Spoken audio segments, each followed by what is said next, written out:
Namaskar, this is Akhilesh Bhargava. Welcome to Tit-bits on Business and Finance with me.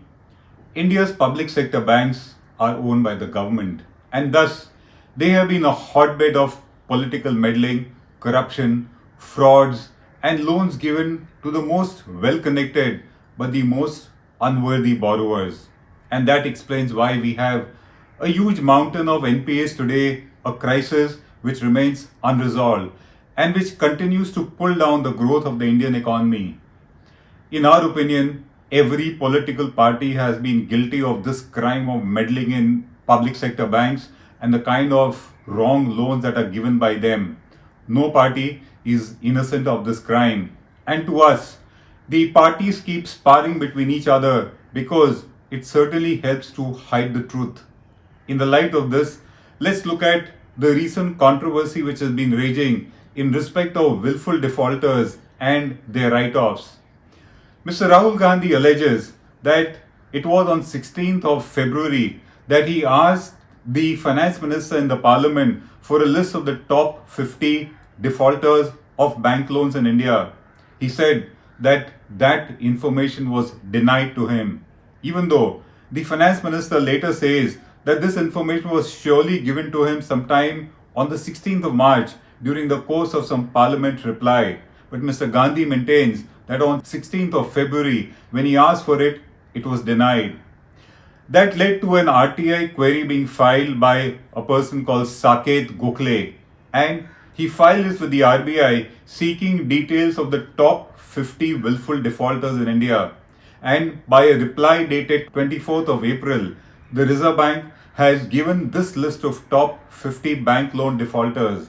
This list of top 50 willful defaulters is headed by Mehul Chokshi's companies, and the other top names in this list include Nirav Modi, REI Agro, Ruchi Soya, Zoom Developers, Rotomac, Winsome Diamonds, and of course, Kingfisher Airlines, the company of Mr. Vijay Mallya.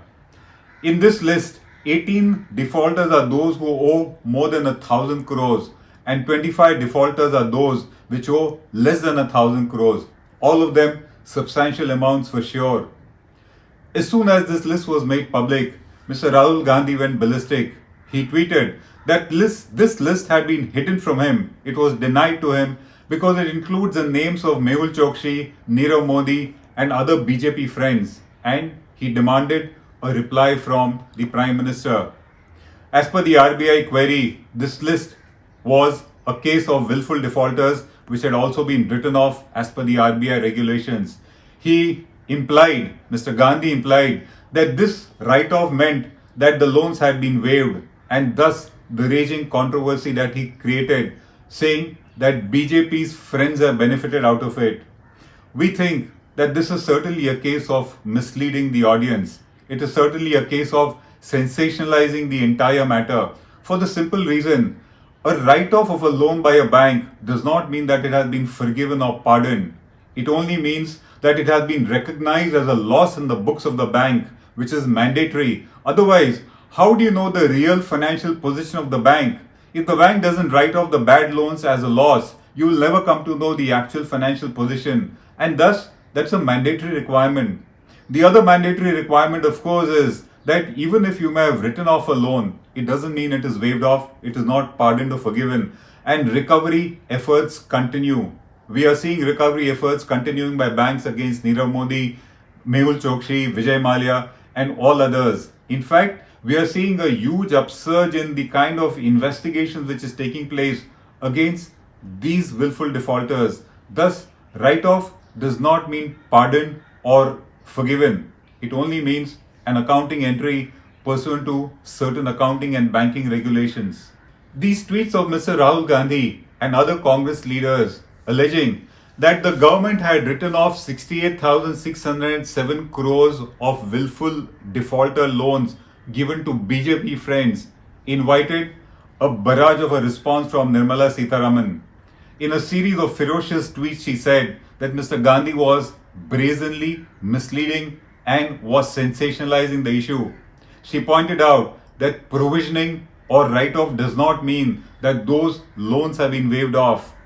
She put the ball in the Congress court by referring to a statement by Mr. Raghuram Rajan himself, wherein he had said that a large number of bad loans originated during the period 2006 to 2008 when the Congress was in power, and loans were given to well-connected persons who already had a history of defaulting. And Mr. Rajan had pointed out that the Reserve Bank had not done enough at that point to try to improve the quality of lending by banks.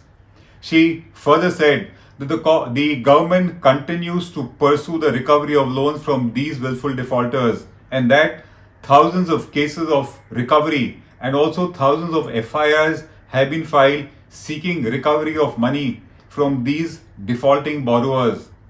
Mr. Sitaraman further pointed out that between 2009 to 2013, when the Congress was in power, bad loans of 1,45,226 crores were written off by banks, and these, she said, were beneficiaries of phone banking which used to go on during the UPA regime time. She in fact even asked Mr. Rahul Gandhi to understand this issue or check the issue from Mr. Manmohan Singh himself.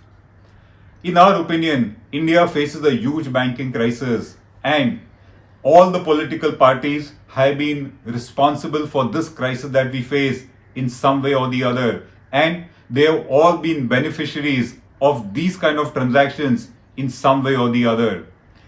Why do we say so? Let's look at the larger picture of this banking crisis and the role of the respective political parties. The reality is that between 2008 to 2013, in a matter of 5 years, the loans given by public sector banks in India shot up by 3 times in a matter of 5 years. They went up from a mere 18 lakh crores in 2008 to over 52 lakh crores in 2013. This was a point of time of the most reckless, corrupt and illegal lending. All the most unworthy and well-connected borrowers managed to take giant loans from the system.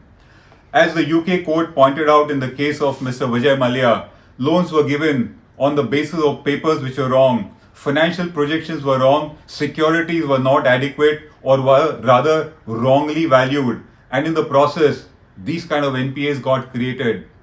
These NPAs were certainly a case of looting of banks, and the NDA got it as a legacy when they came to power in 2014.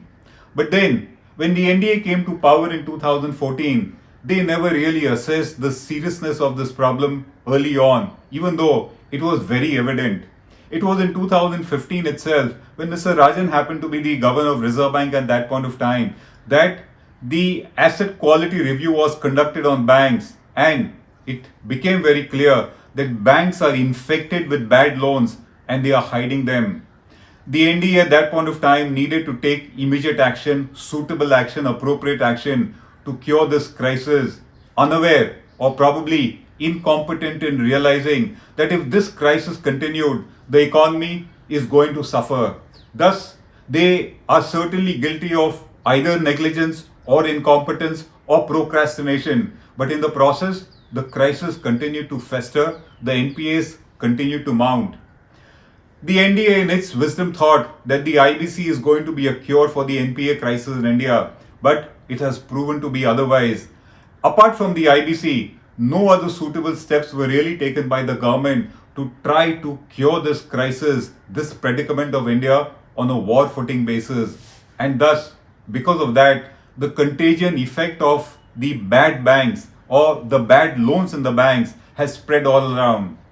NBFCs are crisis ridden, so are mutual funds, so are housing finance companies, so are stockbroking firms, so are financial institutions. It has spread all over.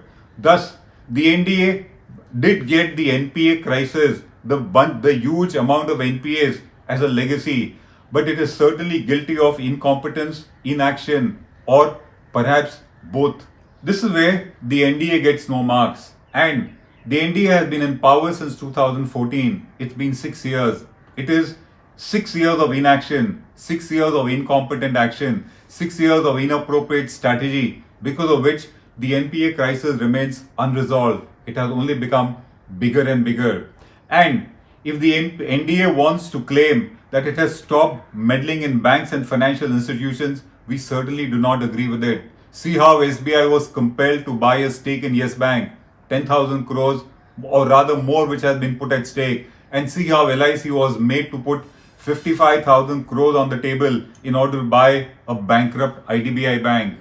The reality is that all political parties have treated public sector banks and financial institutions as their pocket burrows, and they have misused the funds, of course, for the sake of beneficiaries who are their men.